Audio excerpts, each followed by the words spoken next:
Hello, friends, and welcome to Coached by Tara, the podcast where Tara Hi, that's me. coaches me, hi, I'm Mike, on books and stuff and things, because I'm a big dumb man. No. And No. right now we are in the midst of a new moon, if you will.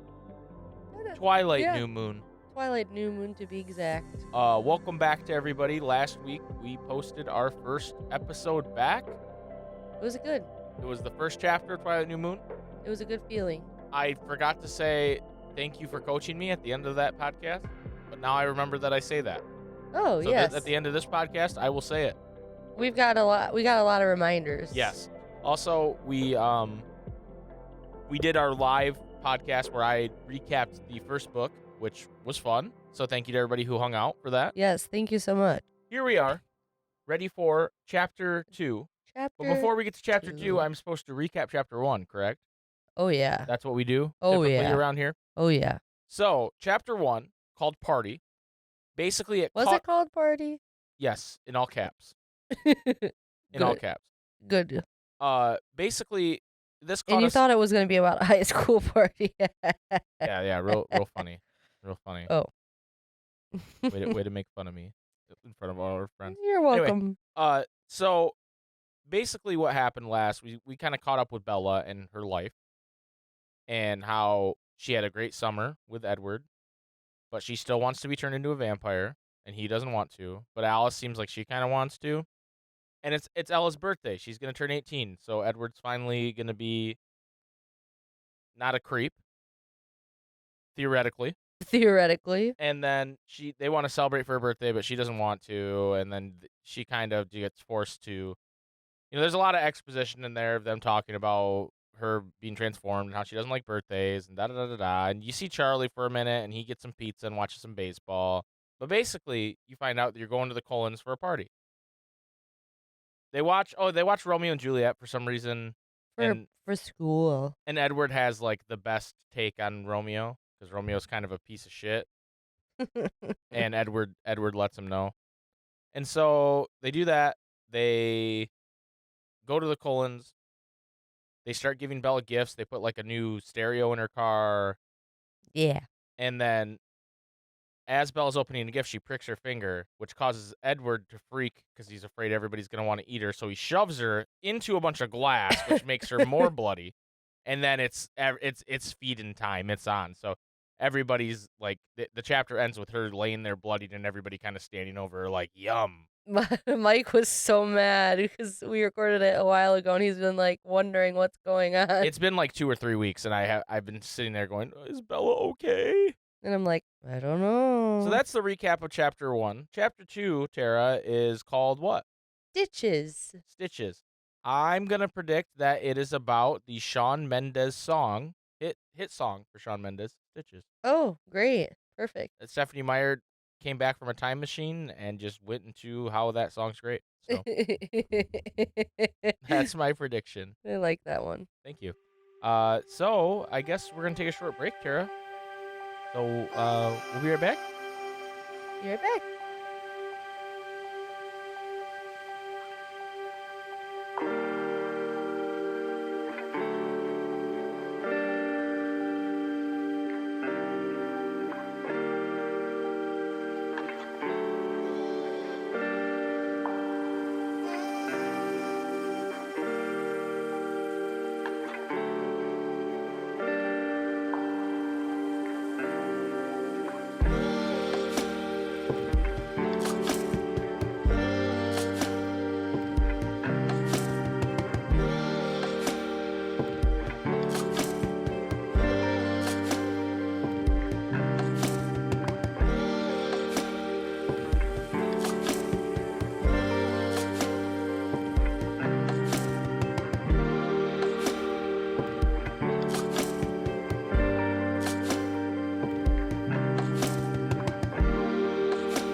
right, Tara.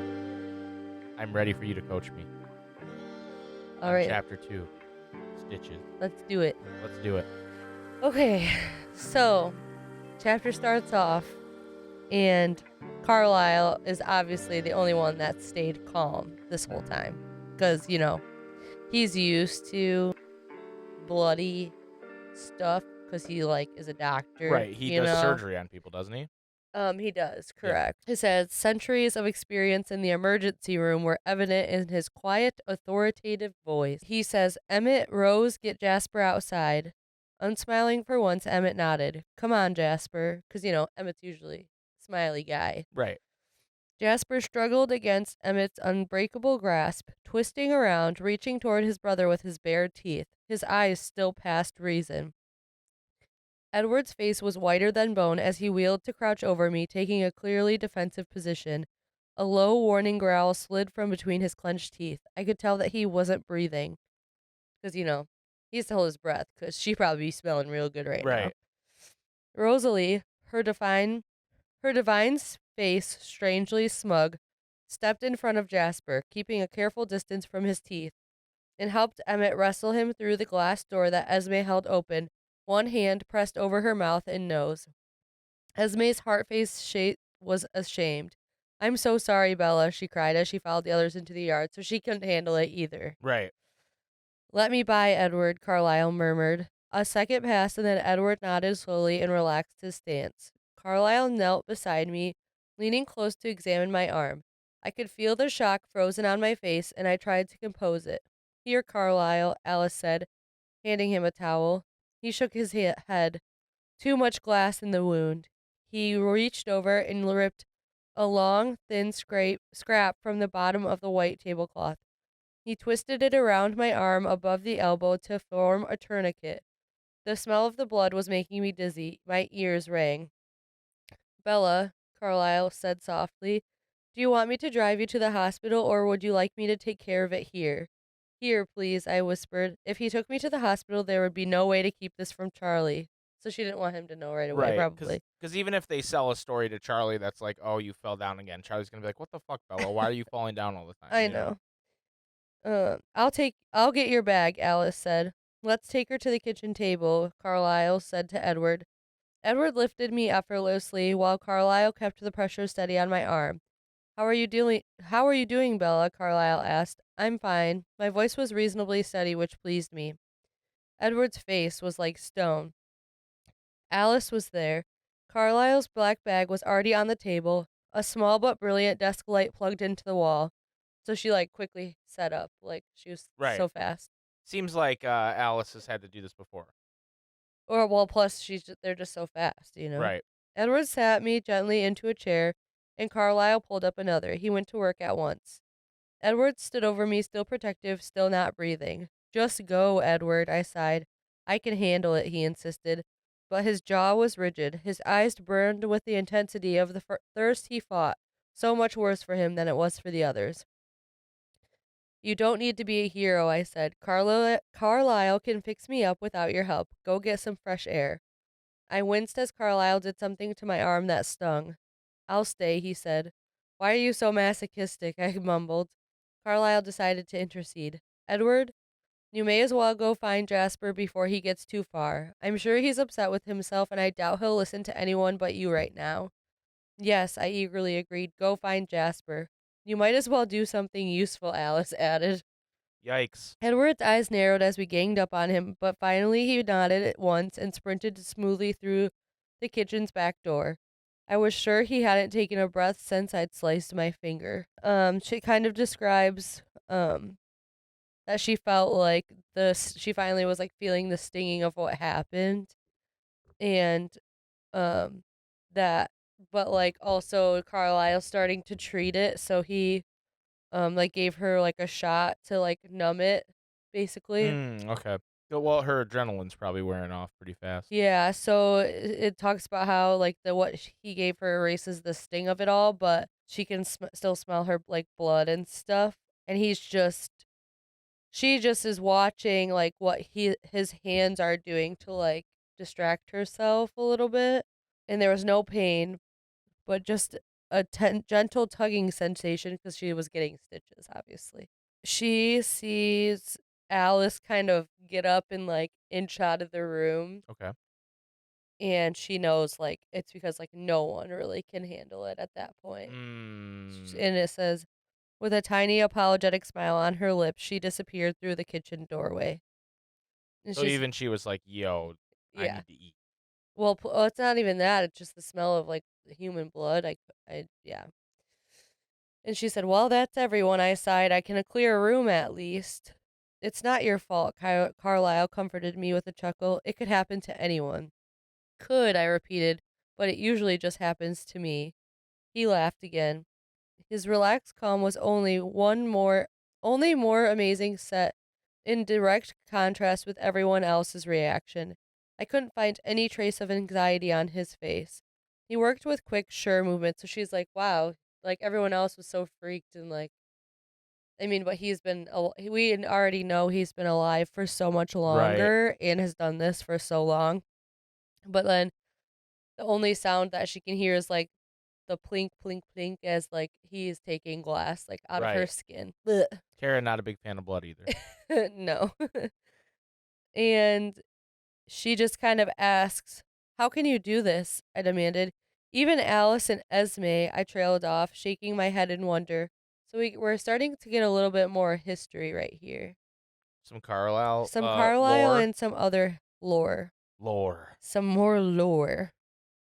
Though the rest of them had given up the traditional diet of vampires just absolutely as Carlisle had, he was the only one who could bear the smell of my blood without suffering from the intense temptation. Clearly, this was much more difficult than he made it seem. Years and years of practice, he told me. I barely noticed the scent anymore. "Do you think it would be harder if you took a vacation from the hospital for a long time and you weren't around any blood?" "Maybe," he shrugged his shoulders, but his hands remained steady. "I've never felt the need for an extended holiday." He flashed a brilliant smile in my direction. "I enjoy my work too much." And so he's still like taking the glass out of her arm and she's like surprised at how much there is. She wanted to like look at the pile of glass, but she was like, it's not gonna be helpful to me like not Right. throwing up. Yeah. Yeah. You don't want to do that. She says, "What is it that you enjoy?" It didn't make sense to me. The years of struggle and self denial he must have spent to get to the point where he could endure it this easily. Besides, I wanted to keep him talking. The conversation kept my mind off the queasy feeling in my stomach. His dark eyes were calm and thoughtful as he answered. What I enjoy the very most is when my enhanced abilities let me save someone who would otherwise have been lost. It's pleasant knowing that, thanks to what I can do, some people's lives are better because I exist. Even the sense of smell is a useful diagnostic tool at times. One side of his mouth pulled up in a half smile. I mulled that over while he poked around, making sure all the glass splinters were gone. So basically, he's saying, like, I'm sure he's talking about, like, in the operating room, he could move faster if something was going wrong, or, like, he could smell, like, if someone's blood was a little bit different and why. And that's why he's thinking, like, that maybe he would be helping more, a little bit more than If they other had, people could. if they had seen a different doctor, the person would have died probably. Correct. She says, "You try very hard to make up for something that was never your fault," I suggested, while a new kind of tugging started at the edge of my skin. "What I mean is, it's not like you asked for this. You didn't choose this kind of life, and yet you have to work so hard to be good." "I don't know that I'm making up for anything," he disagreed lightly. "Like everything in life, I just had to decide what to do with what I was given." "That makes it sound too easy." He examined my arm again. "There, all done." So he had like done the stitches and then put iodine on it. Or she asks, "In the beginning though, why did you even think to try a different way than the obvious one?" His lips turned up in a private smile. "Hasn't Edward told you this story?" "Yes, but I'm trying to understand what you were thinking." His face was suddenly serious again, and I wondered if his thoughts had gone to the same place that mine had. Wondering what I would be thinking when, I refused to think if, it was me. "You know, my father was a clergyman," he mused as he cleaned the table carefully, rubbing everything down with wet gauze and then doing it again. The smell of alcohol burned in my nose. "He had a rather harsh view of the world. which I was already beginning to question before the time that I changed. Carlisle put all the dirty gauze and glass slivers into an empty crystal bowl. I didn't understand what he was doing even when he lit the match. Then he threw it onto the alcohol-soaked fibers and the sudden blaze made me jump. Sorry, he apologized. That ought to do it. So he's just getting rid of all the smell. The blood smell, Right, basically. right, right, right. So I didn't agree with my father's particular brand of faith. But never in the nearly 400 years now since I was born have I ever seen anything to make me doubt whether God exists in some form or the other, not even the reflection in the mirror. I pretended to examine the dressing on my arm to hide to my surprise at the direction our conversation had taken. Religion was the last thing I expected, all things considered. My own life was fairly devoid of belief. Charlie considered himself a Lutheran because that's what his parents had been, but Sundays he worshipped by the river with a fishing pole in his hand. Hell Renee yeah. Renee tried out a church now and then, but much like her brief affairs with tennis, pottery, yoga, and French classes, she moved on by the time I was aware of her newest fad.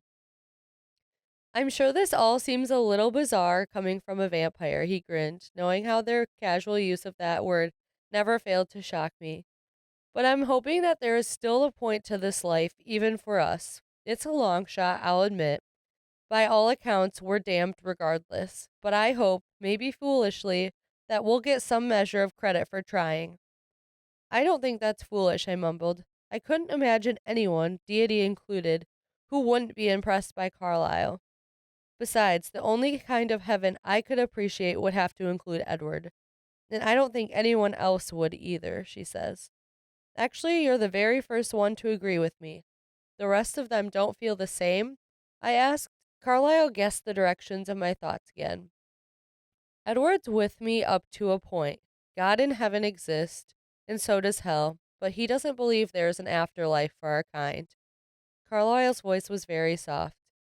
You see, he thinks we've lost our souls. I immediately thought of Edward's words this afternoon. Unless you want to die, or whatever it is that we do. The light bulb flicked on over my head. That's the real problem, isn't it? I guessed. That's why he's being so difficult about me. Carlyle spoke slowly. I look at my son, his strength, his goodness, the brightness that shines out of him, and it only fuels that hope, that faith more than ever. How could there not be more for one such as Edward? I nodded in fervent agreement. But if I believed as he does, he looked down at me with unfathomable eyes. If you believed as he did, could you take away his soul? The way he phrased the question thwarted my answer. If he'd asked me whether I would risk my soul for Edward, the reply would be obvious. But would I risk Edward's soul for me? I pursed my lips unhappily. That wasn't a fair exchange. You see the problem. Wow. How do you feel about all this? So that's pretty interesting actually. Yeah. He's not just being like, "Oh, you'll be a vampire forever." He's thinking, "I will take your soul by turning you into a vampire." And that's pretty heavy stuff. Yeah, it is. It gets pretty If heavy. if he believes in a heaven and hell and doesn't believe that vampires can go to either of those places, He believes that he he believes already he's is taking well, he soulless. believes he would be taking her chance to enter Correct. an afterlife. So wow. So it's not just that she'd live forever, it's that Correct. she wouldn't have an afterlife. Correct. Interesting. Yeah. I shook my head, aware of the stubborn set of my chin. Carlyle sighed. It's my choice, I insisted. It's his too, he held up his hand when he could see that I was about to argue. Whether he was responsible for doing that to you. He's not the only one able to do it, I eyed Carlyle speculatively. He laughed, abruptly lightening the mood. Oh no, you're going to have to work this out with him. But then he sighed. That's the one part I can never be sure of. I think, in most other ways, that I've done the best I could with what I had to work with. But was it right to doom the others to this life? I can't decide. I didn't answer. I imagined what my life would be like if Carlyle had resisted the temptation to change his lonely existence, and shuddered. It was Edward's mother who made up my mind. Carlyle's voice was almost a whisper. He stared unseeingly out the black windows. His mother? Whenever I'd asked Edward about his parents, he would merely say that they had died long ago and his memories were vague. I feel like I'm reading a lot of this, but it's like No, a this is lot of important. This is information. important Yeah. lore. I realized Carlisle's memory of them, despite the brevity of their contact, would be perfectly clear. Yes, her name was Elizabeth Mason. His father, Edward Sr., never regained consciousness in the hospital. He died in the first wave of the influenza, but Elizabeth was alert until almost the very end. Edward looks a great deal like her. She had that same strange bronze shade to her hair, and her eyes were exactly the same color green. His eyes were green, I murmured, trying to picture it. Yes, Carlyle's ochre eyes were 100 years away now. Elizabeth worried obsessively over her son. She hurt her own chances of survival, trying to nurse him from her sick bed. I expected that he would go first. He was so much worse off than she was. When the end came for her, it was very quick. It was just after sunset, and I'd arrived to relieve the doctors who'd been working all day. That was a hard, hard time to pretend. There was so much work to be done, and I had no need of rest. How I hated to go back to my house to hide in the dark and pretend to sleep while so many were dying. Can you imagine that? Yeah, he just You has can't to. just be like up Oh all no, day I'll and stay. Like, yeah. well, I think they have laws against that too. Or maybe not back then, but they have Oh, for laws against how sure. long of a shift you can work as a doctor, as a Yeah, surgeon. same those and like airline Yep, pilots pilots and and stuff stuff. like that. Yeah. So then it says, I went to check Elizabeth and her son first. I'd grown attached, always a dangerous thing to do considering the fragile nature of humans. I could see at once that she'd taken a bad turn. The fever was raging out of control, and her body was too weak to fight anymore. She didn't look weak, though, when she glared up at me from her cot. Save him, she commanded me in the hoarse voice that was all her throat could manage. I'll do everything in my power, I promised her, taking her hand. The fever was so high she probably couldn't even tell how unnaturally cold mine felt. Everything felt cold to her skin. You must, she insisted, clutching at my hand with enough strength that I wondered if she couldn't pull through the crisis after all. Her eyes were hard like stones, like emeralds. You must do everything in your power. What others cannot do, that is what you must do for my Edward. It frightened me. She looked at me with those piercing eyes, and for one instant I felt certain that she knew my secret. Then the fever overwhelmed her, and she never regained consciousness. She died within an hour of making her demand to me. I'd spent decades considering the idea of creating a companion for myself, just one other creature who could really know me, rather than what I pretended to be. But I could never justify it to myself, doing what had been done to me. There lay Edward dying. It was clear that he had only hours left. Beside him, his mother, her face somehow not yet peaceful, not even in death. Carlyle saw it all again, his memory unblurred by the intervening century. I could see it clearly, too, as he spoke. The despair of the hospital, the overwhelming atmosphere of death. Edward burning with fever, his life slipping away with each tick of the clock. I shuddered again and forced the picture from my mind. Elizabeth's words echoed in my head. How could she guess what I could do? Could anyone really want that for her son? I looked at Edward. Sick as he was still beautiful. There was something pure and good about his face, the kind of face I would have wanted my son to have. After all of those years of indecision, I simply acted on a whim. I wheeled his mother to the morgue first, and then I came back for him. No one noticed that he was still breathing. There weren't enough hands, enough eyes to keep track of half of what the patients needed. The morgue was empty, of the living at least. I stole him out the back door and carried him across the rooftops back to my home. I wasn't sure what had to be done. I settled for recreating the wounds I'd received myself so many centuries earlier in London.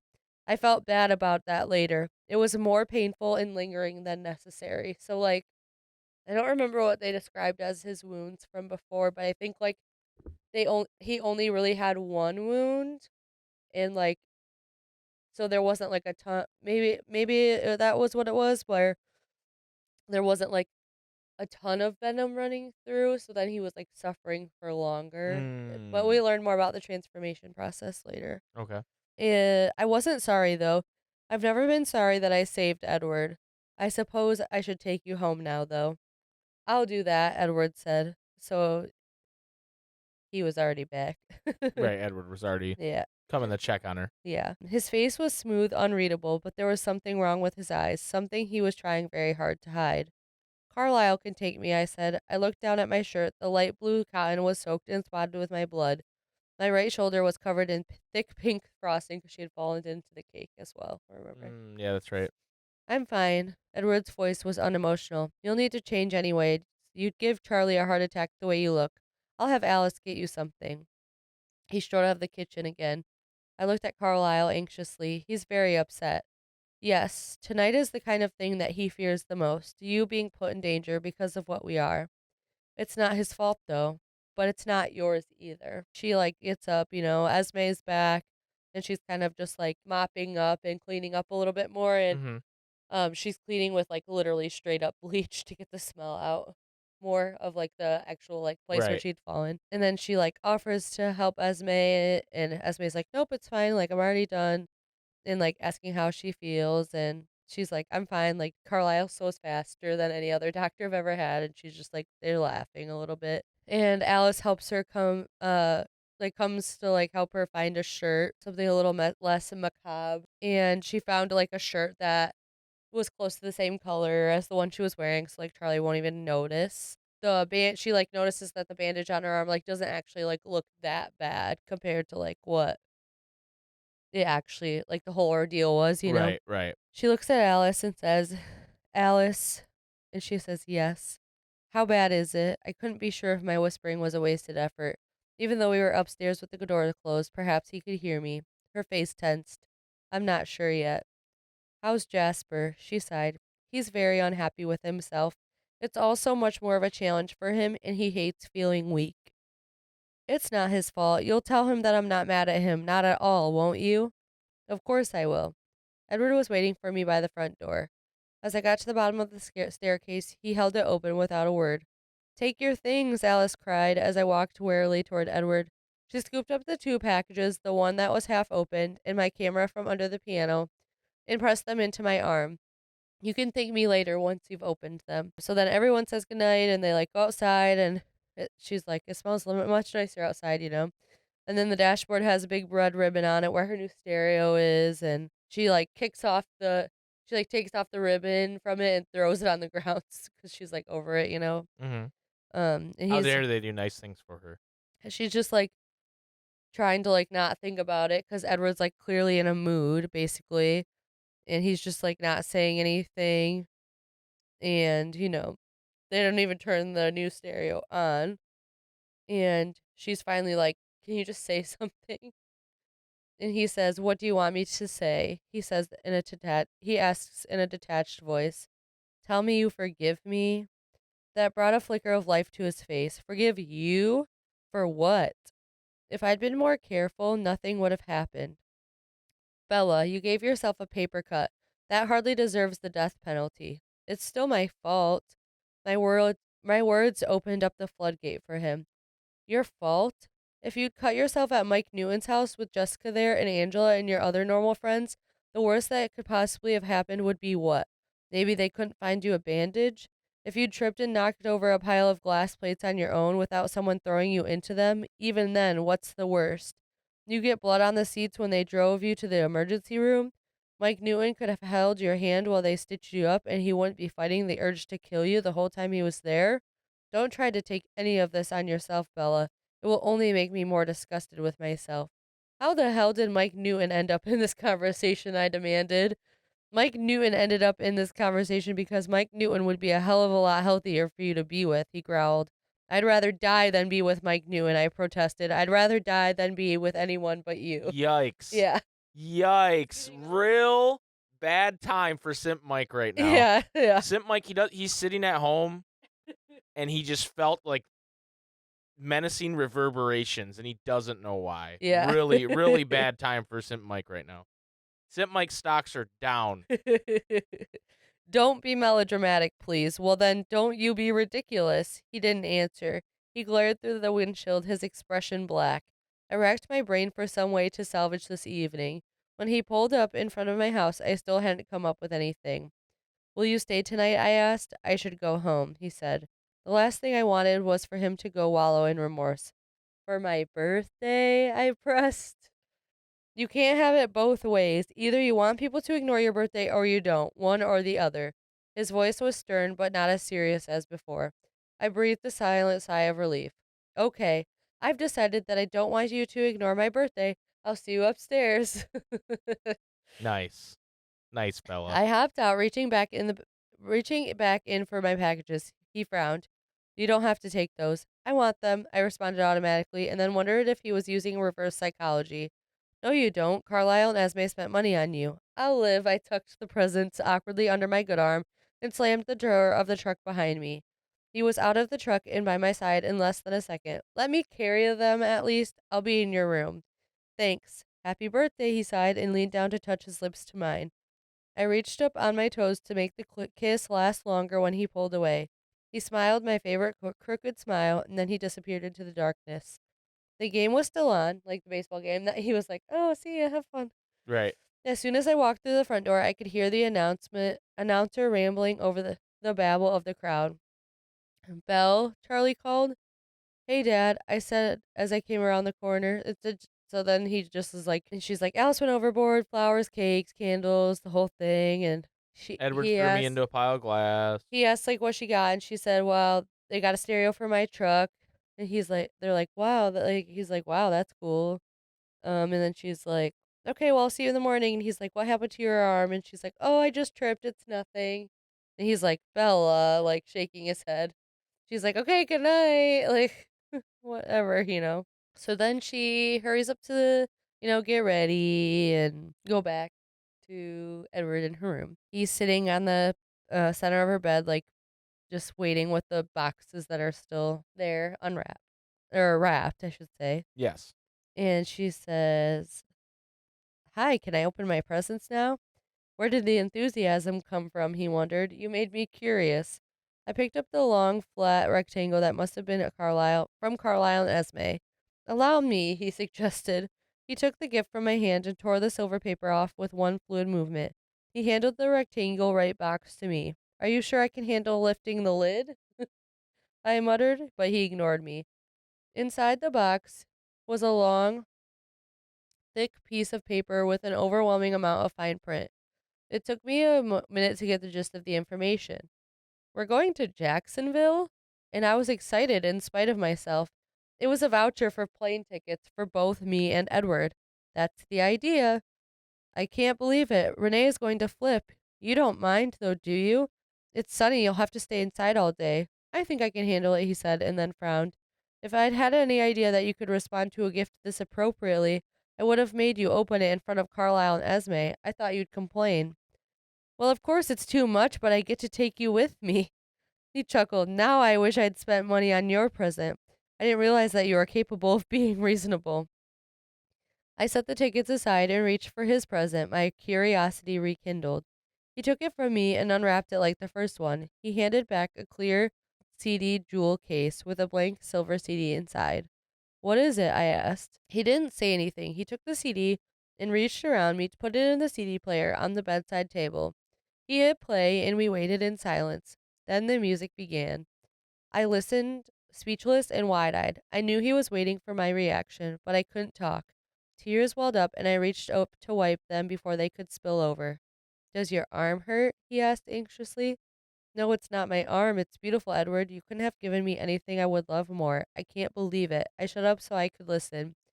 It was his music, his compositions. The first piece on the CD was my lullaby. I didn't think you would let me get a piano for you so I could play for you here, he explained. You're right. How does your arm feel? Just fine. Actually, it was starting to blaze under the bandage. I wanted ice. I would have settled for his hand, but that would have given me away. I'll get you some Tylenol. I don't need anything, I protested, but he slid me off his lap and headed for the door. Charlie, I hissed. Charlie wasn't exactly aware that Edward frequently stayed over. In fact, he would have a stroke if that fact were brought to his attention, but I didn't feel too guilty for deceiving him. It wasn't as if we were up to anything he wouldn't want me to be up to. Edward and his rules. Yeah, Edward. Mike's face to that was so Edward funny. has a no cock rule. Zero cock policy. Edward's keeping his van pussy away. Is that what it Is is? Van Pussy. That's hilarious. Oh, Van Bussy? Because it's a boy pussy, I but a don't vampire one, so Van Bussy. We're the official nomenclature from the Coach by Terror podcast is officially now known as Van Bussy. got it. Please spread the word. Great. He won't catch me, Edward promised. So then he like goes and gets the Tylenol and she takes it. He's like, it's late, like, and tucks her in, and she's like, thank you again. And he's like, you're welcome. They're listening to the music and she's like, what are you thinking about? And he's like, well, I'm thinking about right and wrong actually. She said, remember how I decided that I wanted you to not ignore my birthday? I asked quickly, and he said yes. Well, I was thinking since it's still my birthday that I'd like you to kiss me again. And he's like, you're greedy tonight. And he said, yes. She says, yes, I am, but please don't do anything you don't want to do. He laughs and sighs. Heaven forbid that I should do anything I don't want to do.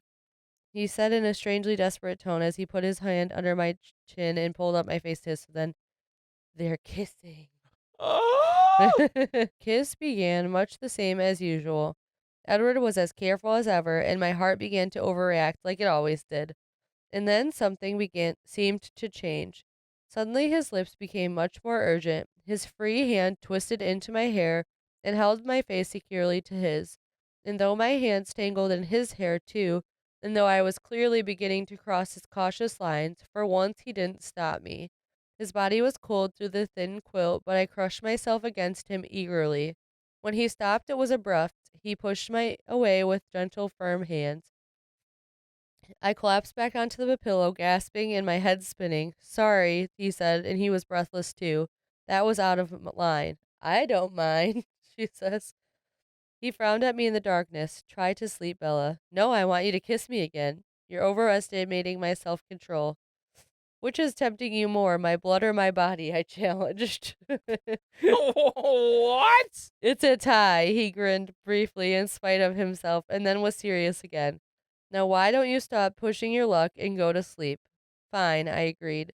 I really did feel exhausted. It had been a long day in so many ways, and yet I felt no sense of relief at its end. Almost as if something worse was coming tomorrow. It was a silly premonition.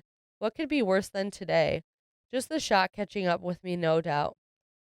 Trying to be sneaky about it, I pressed my injured arm against his shoulder so his cool skin would soothe the burning.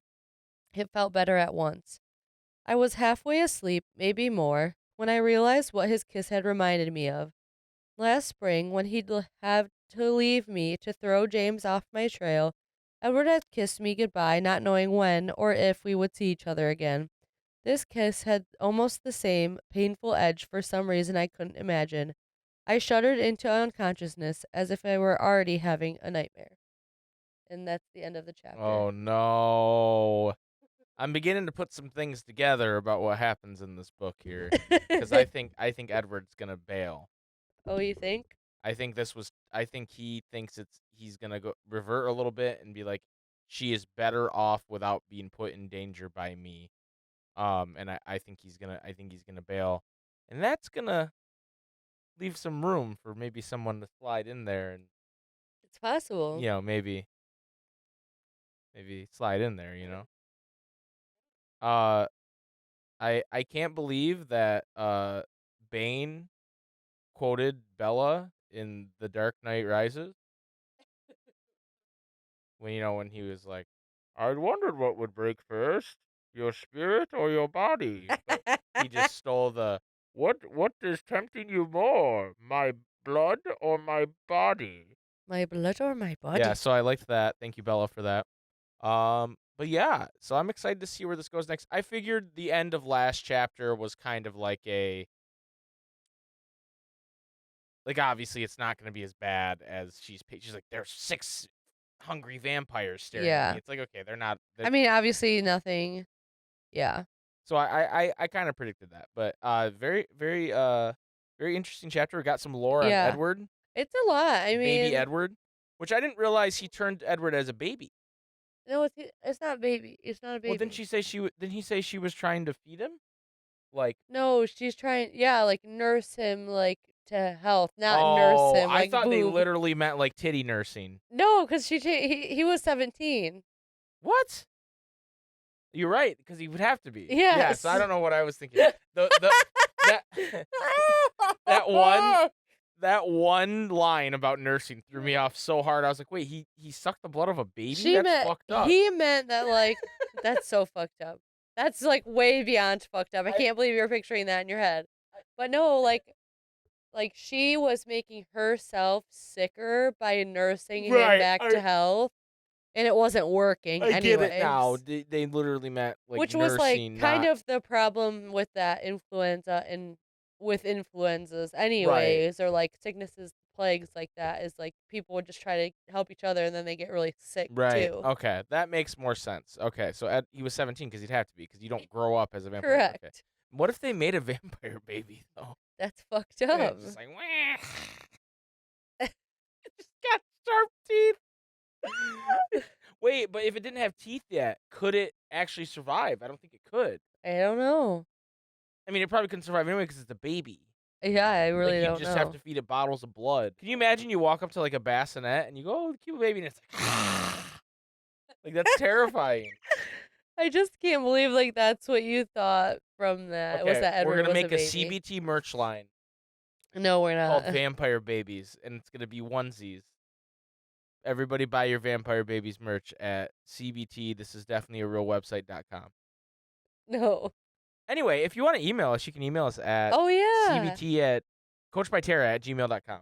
Not Oh, yes. CBT. If you have Coachbytara anything at gmail.com. to say or Right. ask or mention, You can also review no us on. spoilers. Yeah, no spoilers, please. You can also, because I'm the one who reads the emails, so please don't spoil things for me. Tara doesn't read them. I read them to her. Yeah. Anyway, or you can, we have a Twitter, but I don't know if we're using that anymore. That seems like a lot. Also, you can join the Discord that I have for, that we have for our community for different Yes. things, and there's a CBT, a couple channels in there where you guys talk about Twilight and You stuff. can talk to me about spoilers in the Yes, spoilers in the thing. spoilers chat. I do not go in there. It's no man's land for me. I don't hang out there. But yeah, so yeah, hit us up, or you can review us on iTunes. Is what I was gonna And say, if you and Spotify. subscribe to Patreon, then you can get these episodes a whole week early. That's true. Any tier on Patreon, whether it's the Vessels, the Cretans, or the Built Different tier, you get Coach by Tara a week early. Every Monday. So check that out if you're into that. Otherwise, thank you guys so much for listening. Yes, thank Tara, you. thank you for coaching me. You're welcome. And I hope you enjoyed your CBT. Bye. Bye.